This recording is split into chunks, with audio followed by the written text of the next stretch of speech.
Carole Lombard was one of Hollywood's brightest stars, a fearless comedian who could turn chaos into laughter. But her rise wasn't easy, and just as her career reached new heights, her life was suddenly cut short. So, what really happened to Carole Lombard? Born Jane Alice Peters in 1908, Lombard entered Hollywood as a child performer.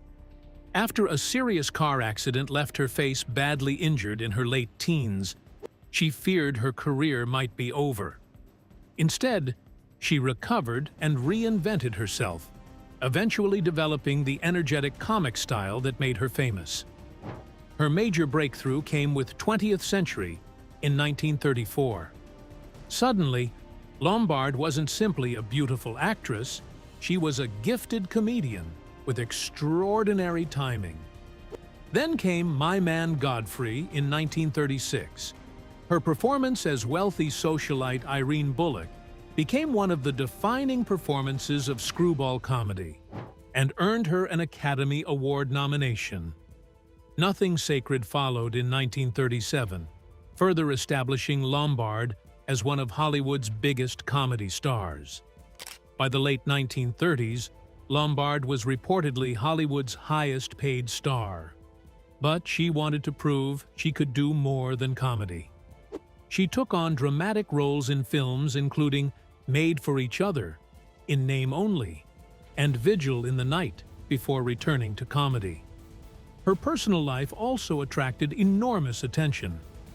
Lombard married actor William Powell in 1931, but they divorced 2 years later.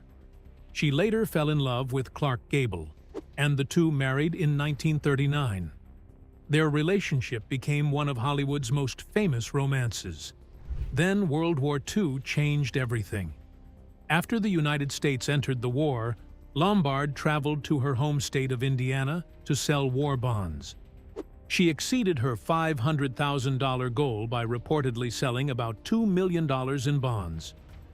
On January 16, 1942, Lombard boarded TWA Flight 3 to return to California.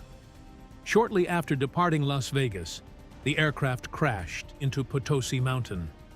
All 22 people aboard were Carole Lombard was only 33 years old.